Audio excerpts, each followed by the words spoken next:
Sports Clash Radio with your hosts, Chad and JC Martin.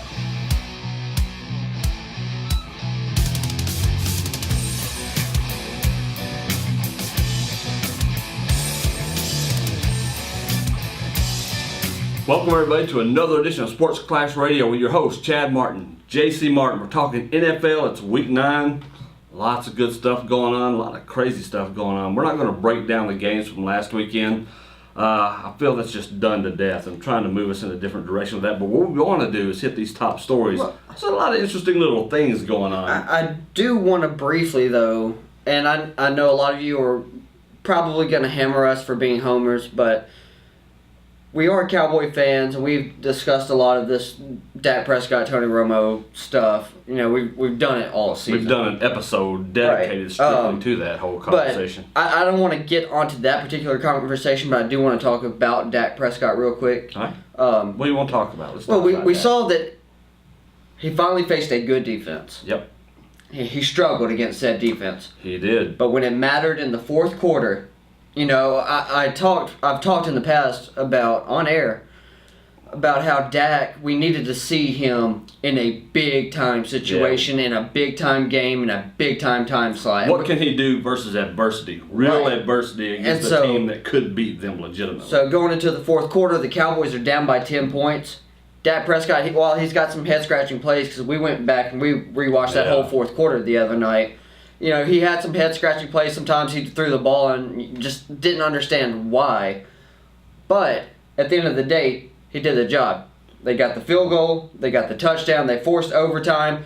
One drive, marched right down the field, and he even hit the Tony Romo spin on the Eagles. Kind of cool. So Dak pulled off the Romo spin, hit a wide-open Jason Witten. So I've been saying for weeks, that's what I want to see out of Dak. I want to see when he's finally in that situation, how does he respond to it? Yeah. And respond, he did. Well, and I think you can look at that game and go, the Eagles should have won that. Anybody who watches that game, the Eagles should have won this in so many ways at so many different times.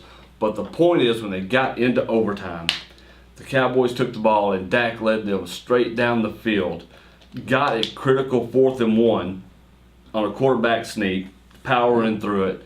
And he did. He showed up at the end of the game. When they needed him after most. 3 quarters of just up and down football and head scratching throws and just being off. He even admitted it about his footwork knitting, and that's what he's supposedly spending this week on, is really, buckling down on his footwork, making sure he plants his feet. He knows it.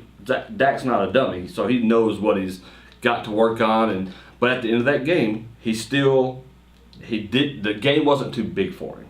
Right. In any way. They were down. It's 90,000 plus people in that stadium. He's played in SEC games where you have 100,000 people at some of these games. Right, that's not new to and- him. No, so the atmosphere is definitely not something new. It's not new to Zeke either. These young guys that the Cowboys have played in big-time games. So it's not like they're facing something that's too big for them to handle in these situations. And he handled it like a true pro. It was nice to see. I was curious as to how he was going to handle something like that, just like you said.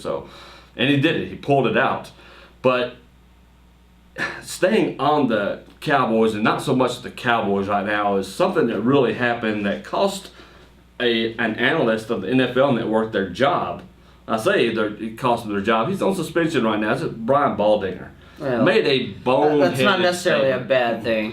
Yeah, and he makes a boneheaded statement, and something that somebody like Baldy knows better than to say. He's been doing this hammered job to death. long enough that he knows what he can get away with saying, what he can't. Yeah, and I get that he didn't say that live on there, but you still can't. If you're going to do any kind of live radio show, it's different to me and you're talking, off camera and nobody's listening to it and we don't have a vested interest. I mean, we can do it on this podcast all we want to. Right. We can say crazy things. It's not like we have some kind of corporate backer behind us. We're doing this on our own. That's right. So we're only answerable to ourselves, and now fans out there may like it or not like what we say, and that's fine. You don't have to like it, but with Brian Baldinger in the position that he's in, you can't go out there, especially after what happened with the New Orleans Saints about Bountygate.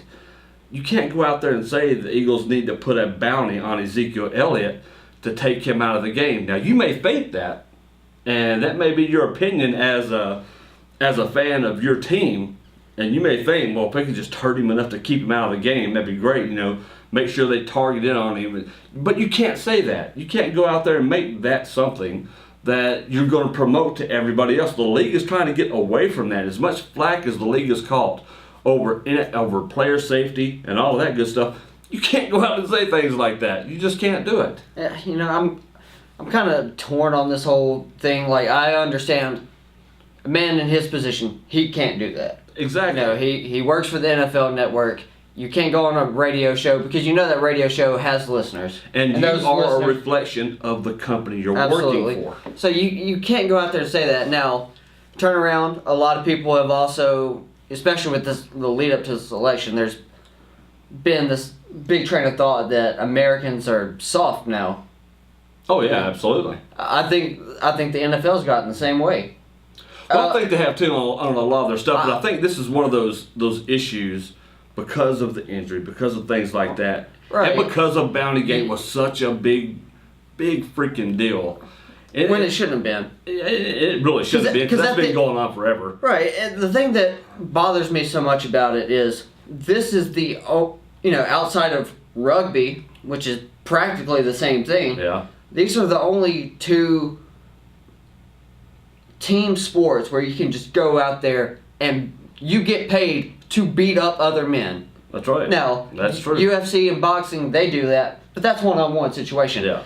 This game of football, you've got 11 men trying to move a ball 100 yards down the field to get into an end zone. Conversely, you've got 11 guys on the other side of the ball. Their job is to use their bodies as weapons and do whatever they have to do within the confines of the rules, which have adapted and evolved over the years, especially these last few years, to stop that offense from doing it. Yeah, and I agree with everything that you're saying. But the point of fact is the NFL, facing what they face with Bountygate, facing how they're trying to player safety, Brian Baldinger sure as hell knows that he cannot go say things like this. Even if most of us don't look at it as a bad thing, it's just sports and being competitive and being a fan of your team. He's not saying you go out there and just destroy him and end his career. That's not what this is, and that's certainly not what he meant. But the fact of the matter is you can't say bounty. He could have said anything else and been fine with that. Right. But the fact that he used the word bounty, and it goes back to your point about the day and age we live in and talking about Americans being soft to the PC mentality that we do. People who are in those positions where you're a reflection of your company, and knowing that is a big point of emphasis for your company, you just can't do it. Just go ahead and turn the NFL into the NFFL, the National Flag Football League. It's getting to be that way. Let it be two-hand touch if you're worried about everyone getting hurt. And he's been suspended from the rest of the season. 6 months, no pay. That word cost him. That statement that he made, it cost him. And we've seen things like that happen. We saw it with Stephen A. Smith. I have no love lost for Stephen A. Smith whatsoever. I think he's a walking douchebag. But he gets paid a lot of money to be a walking douchebag. He's one of those who... A walking thesaurus at that. Now, we talk about being homers for the Cowboys and stuff. He's probably the most anti-Cowboy there is and is not afraid to say those things. And he gets paid good money for stuff like that. But he was even suspended by ESPN a couple years ago for saying things. So, it happens. I hate that it happened to Brian Baldinger, but you got to know in a situation like that. But speaking of the NFFL and things like that happening and bounties and player safety, then we get Cam Newton. Now, right. I've always had mixed feelings about Cam Newton. I've really liked him. I like his personality, especially when... And his ability to play the game is so vastly different from a quarterback standpoint. Just, he's not lightning fast. No. He is a big body guy, but he has the agility to make guys miss. He has the strength to physically out-muscle people, and he can throw the ball a mile. Super athlete. I mean, just a great athlete, but... Now, a lot of people may not have watched it. If you're outside of Arizona and Carolina and you're not a fan, you probably didn't watch this game. Unless you're a football purist or a sports purist who, we spend our Sundays and Saturdays watching football, really. But when he comes out and says, Calais Campbell, if you don't know what we're talking about, Calais Campbell broke through the line when Carolina was going in to try to score a touchdown. He leapt through the line, stumbled over a player, and hit Cam in the knees. Now, it should have been a penalty just because that's what the NFL is calling. Right, that's the rule. The You quarterback. can't hit him. But it's up to the referees to determine whether or not Calais Campbell hitting Cam Newton was caused by another player. Exactly. And in this case, since Calais tripped over someone, it was then. Yeah. And so Calais Campbell didn't go at Newton's knees intentionally. And you can even see how he did that. He wasn't. It didn't even look like a vicious hit or anything. But by Cam Newton's reaction and him freaking out about it, then afterwards, after the game, he didn't get a flag. After the game, he's on the podium stating he doesn't feel safe playing football when things like that are happening. Cam, what? It's football, man. I swear to there God. are 11 guys whose job is to hurt you, is to stop you, is to hit you, is to put you on your back, and you're worried about feeling safe? Nothing about this game is safe. There are no guarantees in this game that you are going to make it out of that game healthy. Exactly, and that's what really burns me up. We had this conversation last night. Back in the 70s, 60s, 70s, 80s, 90s, these quarterbacks would get drilled. There was no protection for these quarterbacks. In the 90s, they finally went to 2 steps before you could hit the quarterback. Then they moved it to 1 step is all you got to hit the quarterback. Before then, they were laying lumber to these quarterbacks. If you think you're unsafe right now, there's no way he could have played back then. Right, It wouldn't have happened. Everyone talks about the 85 Bears as the greatest defense ever assembled. Go back and watch the 85 Bears play defense. They were destroying people, dismantling people. You're talking about that 1 to 2 step. Yeah. 1 to 2 steps a defensive player has after the quarterback throws the ball to still get a legal, clean hit on the quarterback. And these 85 Bears, you can have the ball gone for 2 full seconds. They're coming in. Yeah, look at the firing steel at you. curtain. Pittsburgh Steelers, great defense of the 70s. Mean Joe Green, he would eat you alive, literally. The man just fed on quarterbacks.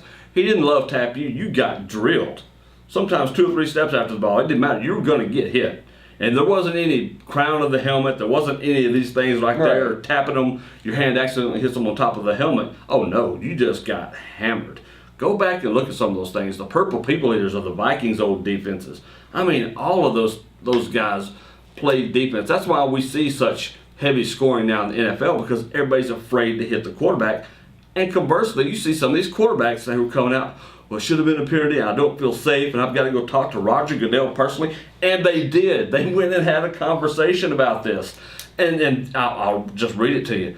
Cam Newton came out today and said they had a great discussion when he met with NFL Commissioner Roger Goodell. They met on Tuesday regarding the late hit penalties and that Cam has gotten hit with this season. Right. And there are a few that he hasn't, that were legitimate late hits that didn't get called.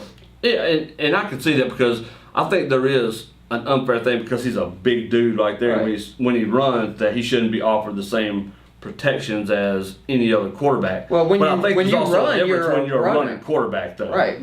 But for any quarterback, it doesn't matter if it's Cam Newton or Tom Brady. If you're running past the line of scrimmage, you're a runner. The only time you're going to get those penalties is if you truly give yourself up and you're sliding. Everybody's going to get that call. Even guys who aren't quarterbacks get that call. Right. Now, I disagree with something the league came out and said either last week or the week before. They said that there are 11 quarterbacks who have had more. There were calls that should have gone in the favor of some quarterbacks that the flag was never thrown on some late hits. There were 11 more quarterbacks in the league that should have gotten flags than Cam Newton. But if you go back and you just watch the first game of this season, Panthers-Broncos, repeat of the Super Bowl, Cam Newton got hit in the head on at least 3 or 4 times. The only one of them that was called was at the end of the game. And the play that it got called on, Cam Newton also got flagged for intentional grounding. Exactly. I think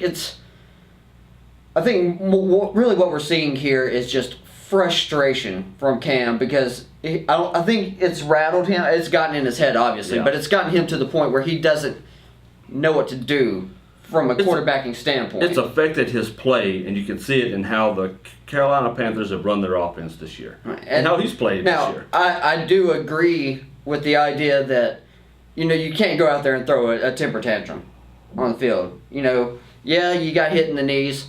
No, it wasn't intentional. I don't know if Cam saw what happened with Calais hitting him in the knees, what led up to Calais hitting him in the knees. Yeah. Because if Cam doesn't see it, then all Cam knows is, hey, this big dude just hit me hard as he could in the knees. That's a good point. But even the hit itself wasn't hard. When you go back and look now, I'm pretty sure to somebody who's scared of getting injured, especially when you make a living with your legs and stuff, right. Getting hit anytime. That's why they cut out the chop block. And you got a man that's 250 pounds hitting you there. Well, they've cut out the chop block, and they should have. They should have done that a long time ago. Taking out a man's knees regardless, at any position, especially these offensive, defensive linemen who get cut so much. Sometimes it happens on both sides of the ball. I thought that was one of the smartest things they could have done. Saying, why do you? If you can't tackle a man straight up, then you probably shouldn't even be playing a game like football anyway. Don't go for a man's moneymakers, and that's his legs. I mean, it doesn't matter who you are. You take out their legs, and they're done. And to do that, I think is coward. God, I keep going back to the Cowboys, but Ezekiel Elliott said today, he said, the reason you see me hurdle so much is guys are afraid to hit me head on. They have to go for my legs, so I'm just going to jump over them. Right. Which is true. But, he has that athleticism that he can jump over. Yeah, but there's a lot of these guys who cannot do that. Right. So I thought it was a very interesting thing that he comes out and says that, though, when he's up there. And you can see it on his face when he's giving his interview at the podium, how unsafe he was. He's rattled. Yeah, big time. It is obviously very much inside Cam Newton's head right now. And then Calais Campbell gets fined $18,000 for that hit today. Which, that's garbage. $18,000. That's trash. For a hit that was not his fault. Just to appease this whole issue right here. But that's where my anger from all this is really stemming from. And then when it comes down to it, who's the superstar in the situation? Exactly. Cam Newton is. Exactly. Who's the one who dominates jersey sales? Cam Newton or Calais Campbell? There you go. Cam Newton does. So, at the end of the day, we all know the NFL is a business. It's a billion-dollar business. Huge business. Multi-billion-dollar business. So you're going to protect the guys who generate the most money for you. And guys like Calais Campbell are going to get the short end of that stick. Every time. And you think that the next time they meet that Calais is not going to remember that crap? I'm like, I'll give you a reason to. It's not saying he's going to do that, but I know in my mind, if you're going to, cost me $18,000, that's a nice little chunk of cheese right there. Yeah. Because you don't feel safe, and I've invaded your safe place playing a physical sport, and something that wasn't my fault. If it was my fault, that's different. If I intentionally went after you and they got me for it, my bad. That's fine. I know better. I know I can't launch myself at you. I know I can't launch with the crown of my helmet. Right. I get that stuff. But accidentally where you fell over the top of somebody, then you're fined for something you cannot control, that's BS. But, even if Calais Campbell's attitude towards this is, hey, you know what, you cost me $18,000 because you want to go and cry to daddy? Well, yeah, I'll light you up in this next game. Yep. Give me the opportunity. You give me the first opportunity, and I'm going to hit you every bit as cleanly as I can and make you feel every ounce of my strength. That's right, and I think that would be the smart approach for. Because that's not vindictive. That's not a bounty. If it's within the rules, Calais Campbell's more than welcome to do it. That's right, and he should do it. I would all day long. If you want to fear for your safety, and you're going to fear from a legal hit, then I can say yes, I hit him very hard. That's right. The right way according to the rules. I'm calling for a bounty on Cam Newton via Calais Campbell. Go ahead and suspend me, Sports Clash Radio. They are going to do that. The NFL is going to hand down the verdict to Sports Clash Radio, and you can't do anything. Let's get to pick 'em. All right. Well, no. Before that, there's another piece of news. I skipped right over this because we've been talking about that. Right. Norv Turner resigned from the Minnesota Vikings today. Kind of a shock to everybody. His coaches, the owners, and everyone. It's fascinating because I've always liked Norv Turner. He's been the guy who's been way more successful as an offensive coordinator than as a head coach. Norv Turner was great 20 years ago. But even his offense is still run pretty well now. I never believed for a second that Minnesota was going to be something great because they don't the have stars went down. Right, they don't have the players on offense. And not only that, I saw Adam Raint tweeted out earlier today, and it actually made me giggle a little bit. But he tweeted out, Norv Turner has 2 bad games as the Vikings OC, and he resigns. Yeah. But he said it's funny though. He resigns 2 games. You know, he only has 2 bad games as the OC for the Vikings. But he was perfectly fine with ruining the Chargers for 6 years. Exactly. That's a great point. That's true. This is what Norv Turner said. He said, "This was the hardest thing I've done in football. I respect Zim," talking about head coach Mike Zimmer, "so much. I don't want anyone to think I'm bailing. It just wasn't working." But you are bailing. Well, that's exactly what When you're you doing. give up, that is the definition of bailing on somebody. And that's what he did right there. I felt, you leave these guys high and dry, because he also said, and I have a tremendous respect for head coach Mike Zimmer, our coaching staff, and our players, and at this time I think it is in the best interest of the team to step down. I think the Will family for my time here in Minnesota, and I want to see our players and coaches achieve success. And the thing he said, there's a difference of opinion there, of philosophy. I thought I had it written down here, but I guess I put it in there. But that was really the reasoning behind this. I just think I hate to use the term cowardly, but that's kind of what it is. You're bailing on the players who put their trust in you throughout OTAs, training camp, the first half of the season, where they're 5-2. This is not a sinking ship right now. They started off 5-0, so you had 5 straight games to start off the season where everything was working just fine. Exactly. So things got rough in 2 games, and now you're bailing. You know, it's the same thing like we heard the other day, the news broke that Jalen Hurd, running back at the University of Tennessee, he's transferring out of Tennessee. He's just straight up quitting on his teammates. Yeah, to me, things like that are sad.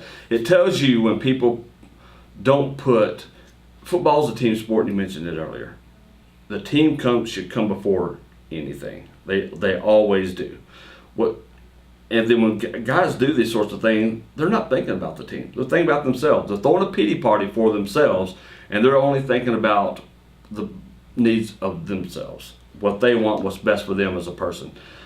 So I hated to hear in the news. I thought it was garbage, and the more I've thought about it today, something we definitely needed to cover, because I see a lot of tweets and who people, "Oh, it was great. I don't know what's going on with him, but we wish him all the best." And it's first class, this and that. But that does not reek of first class to me. Yeah. When I see something like that, that's not what I see. Well, his players are gonna be. And we're not in the locker room. We don't know. We don't know what's going on behind closed doors. Maybe all of his players hate him. I doubt that, because players who've played for Norv Turner in his systems have all loved his system, so I don't get it. I didn't understand how Norv Turner got this job to begin with. I know that he and Mike Zimmer have known each other forever. Yep.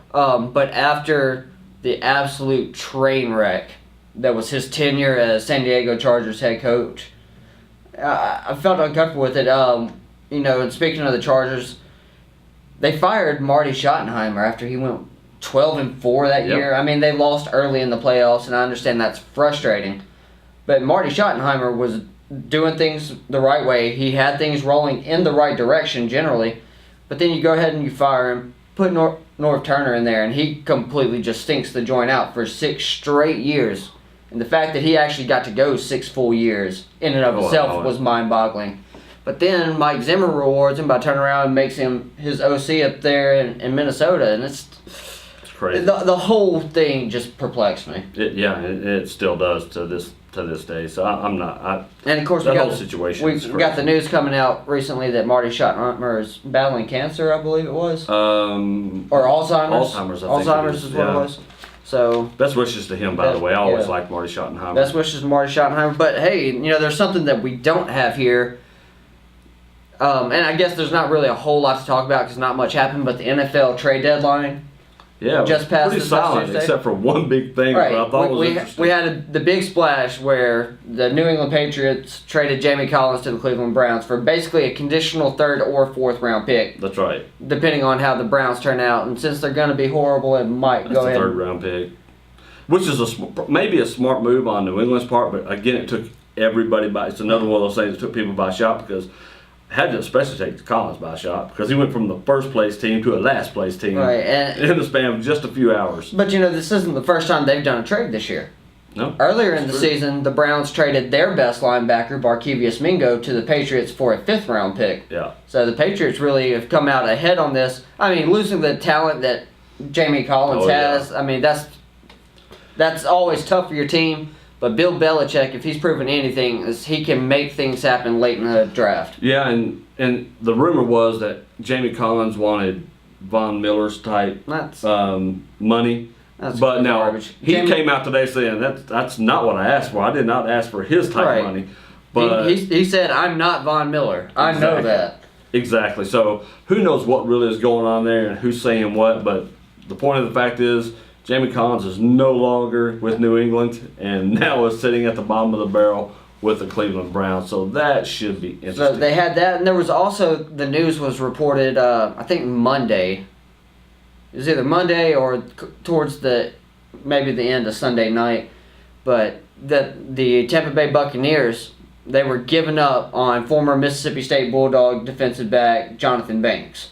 They drafted him really early, I think 2 years ago or 3 years ago, but they were ready to cut ties with him, and the news came out that they released him. And but it turns out at the trade deadline, he was never officially released. They ended up dealing him to the Detroit Lions. Wow, for a 7th round draft pick. That's craziness. That's a little weird. Let's get into pick'em. We're running out of time here. We've been long today.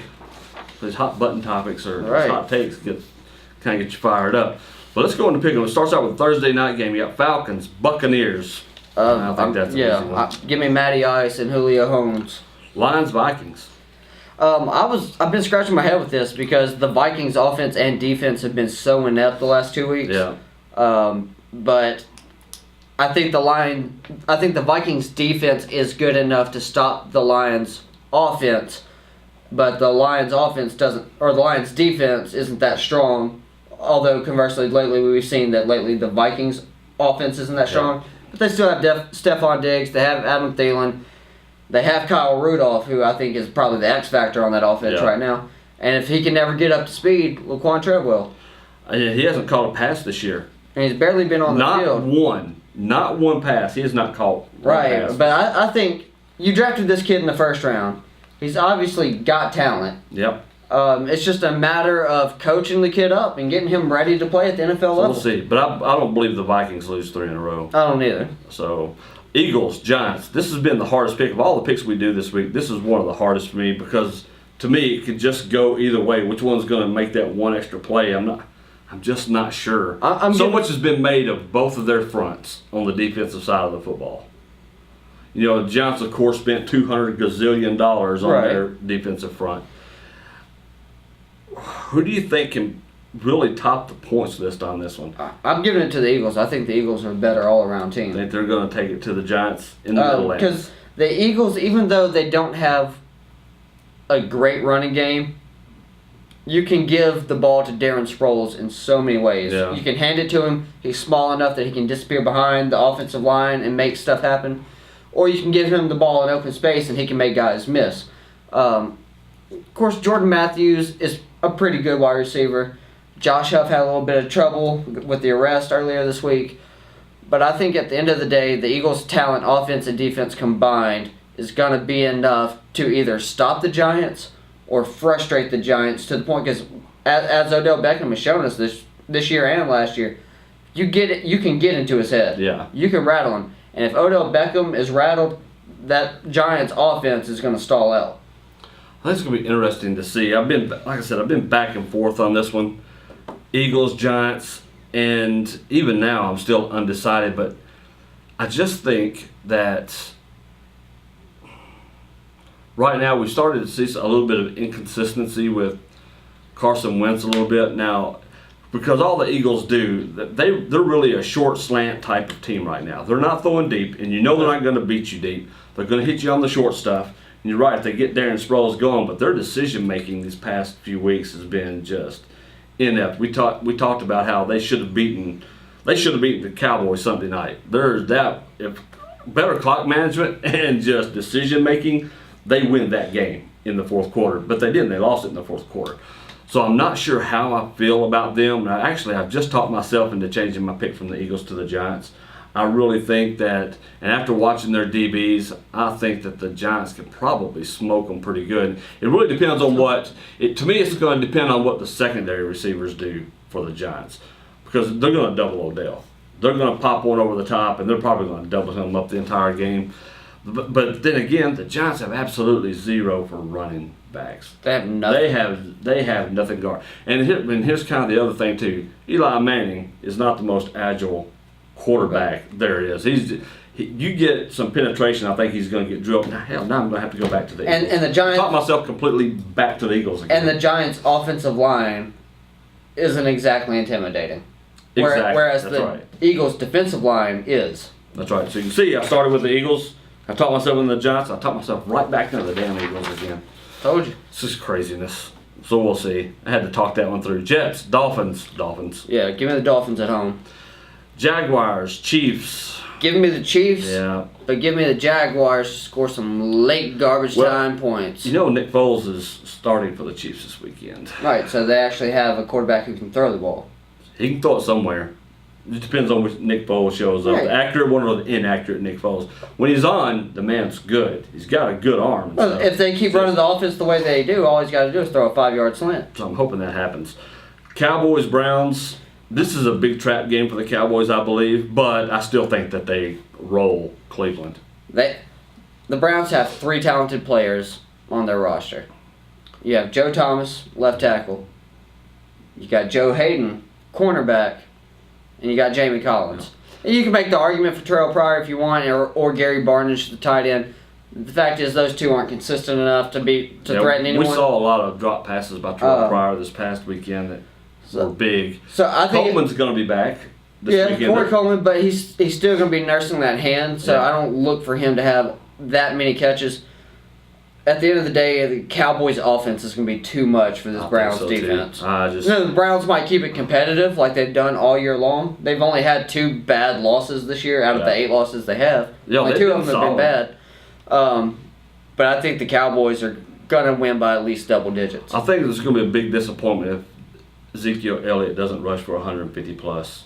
It might even be a disappointment if he don't run for 200. Who knows? I mean, with the way that line is playing, so I think they should. Steelers, Ravens. There has been talk that Ben Roethlisberger may play this weekend. Look, I don't think so, but if he does, I will take Ben Roethlisberger on one leg, throwing to Antonio Brown and Le'Veon Bell, either running the ball or catching the ball, before I take anyone on this Ravens team. Yeah, but let's say he's not. Still got to be the Steelers. Still got to be the Steelers. At the end of the day, they have more offensive talent than the Ravens defense can keep up with. That's right. And the Ravens offense is not going to put fear into anybody. No, they're not. Even if they do have Steve Smith back. Yeah, still. Yeah, that still doesn't. This is not going to matter in this game. Saints, 49ers. Give me Drew Brees. I'm not picking the 49ers for anything. Panthers, Rams. I struggle with this just because both of these teams are so bad. Yeah, and if the Rams had an offense, they would be so dangerous. Right. But they don't. If they had an offensive line, and with that offensive line, if they had a solid offensive line, you can get Todd Gurley going. You saw what Todd Gurley did as a rookie. Yep. So he's got the ability. Of course, they don't really have a wide receiver outside of Kenny Britt. And people can say, well, they paid Tavon Austin all this money. Yeah, but what did Tavon Austin ever do to deserve that money? Exactly. In his entire career. Yeah, you drafted him real high, so maybe you want to double down on the idea that you drafted him as high as you did. But at the end of the day, he's not effective. That's right. He's a good kick returner. But that's about it. But you don't draft a kick returner in the second round or first round. He's not prototype wide receiver material. And you see a lot of these speed guys who are smaller, and they go, well, they're difference makers like Deshaun Jackson and stuff. But those guys are so inconsistent because they're undersized that these cornerbacks now the cornerbacks are too good for you to be an undersized receiver. We see what these bigger receivers can do against these guys. Now this Panthers defense though is not as good as they've been. Kawan Short is not playing up to that Pro Bowl caliber level they played with last year. Of course, Luke Kuechly goes out there and he plays like a madman. Exactly. But their secondary is horrible with the departure of Josh Norman.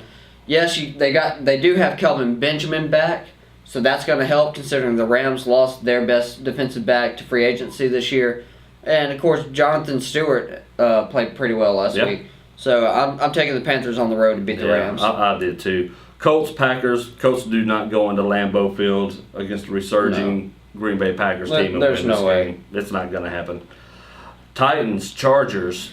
You know what? I think the Chargers are going to ride Melvin Gordon and this wave of momentum that they've been building for themselves here recently, and I think they're going to beat the Titans at home. I think so too. It's just, I would love to back the Titans because I love what DeMarco Murray has been able to do there. Right. With them getting a new offensive line, and when Marcus Mariota plays like he's capable of playing, they're good. Their offense is really good. So, but I don't believe that. Their defense is terrible. Exactly. And I think Phillip Rivers he's still too good to go up against a crappy defense and not perform real well. I think we're going to see that. And we've seen, rookie defensive end Joey Bosa, and he's a man beast. Yeah, he's going to torment Marcus Mariota. I was not a fan of the way Joey Bosa handled this whole getting signed to contract and the fact that he missed training camp. He missed the first couple games of the season.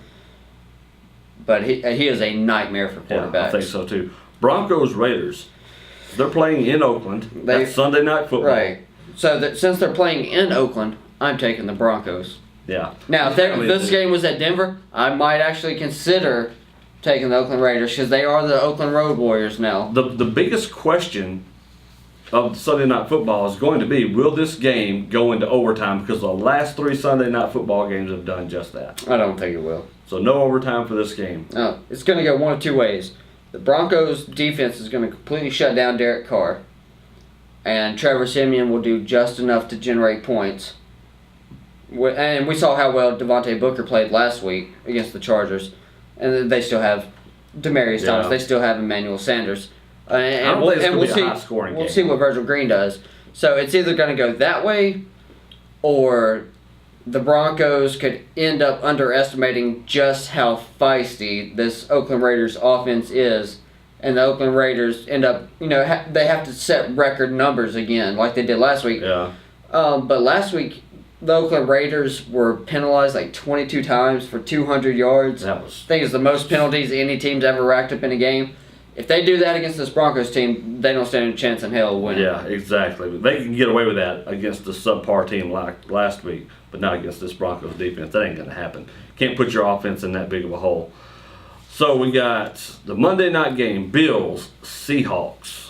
The Bills are still licking their wounds after just getting it handed to them by the Patriots. Yeah. Like I called last week. Now they have to fly from Buffalo, New York, all the way across country to Seattle. Granted, it's not like they're flying to South California or anything like that, but they do have to fly across the country. Give me the sea chickens at home. There you go. I think so too. I just don't. If they were playing in Buffalo, then I might give the Bills a shot because Seahawks haven't looked great on offense by any stretch. And yes, Russell Wilson's been hobbled. Thomas Rawls has been hurt, but once that offense really finds their niche and they start clicking, we know their defense is good enough for that team to be scared. Yeah, but I do love Russell Wilson's attitude. Even because he even comes out and he's said it. I play football, hurt or not. I'm expected to perform and go out there. I love when football players say that. That's why I like Russell Wilson. Because Russell Wilson has the ankle injury, so even if he can't run, he can still throw the ball. That's right. It's just the only thing that's going to hurt him from throwing the ball is the fact that his planning and also his stature. That's right. Because he is a shorter quarterback. Yeah, and your footwork is so important when you're passing the ball with accuracy and trying to get to these wide receivers and stuff. Well, guys, that's enough for us. We ran long this week a little bit. We appreciate you tuning in once again. Let us know what you think about these picks. How are you doing? What do your picks look like? I'm still leading in my pick'em. Okay. I love it. It's great. But I have not had a good showing. Thank God everybody else hasn't either. So I'm trying to take some different things in that. I don't think my pick'em may exactly look like this. It will for the most part, but I've got to decide on a couple of underdogs who maybe can pull it out. That Eagles-Giants game still is up in the air for me, but I don't know. We'll see. But guys, we appreciate you tuning in. Follow us. You can follow us on patreon.com/SportsClash, Facebook, Sports Clash Radio, Twitter, Sports Clash Rad. Leave your comments beneath the YouTube page. Like it, share it. Our SoundCloud account Subscribe will be fully active here in the next week or so. I've got totally revamping everything and uploading all the audio files for that, so you can download it, listen to it on the go right from SoundCloud. So if you have a SoundCloud app, you'll be able to get on there, listen to any of your favorite podcasts on there, follow us, listen to us We appreciate you tuning in. For JC, I'm Chad. We'll talk to you soon.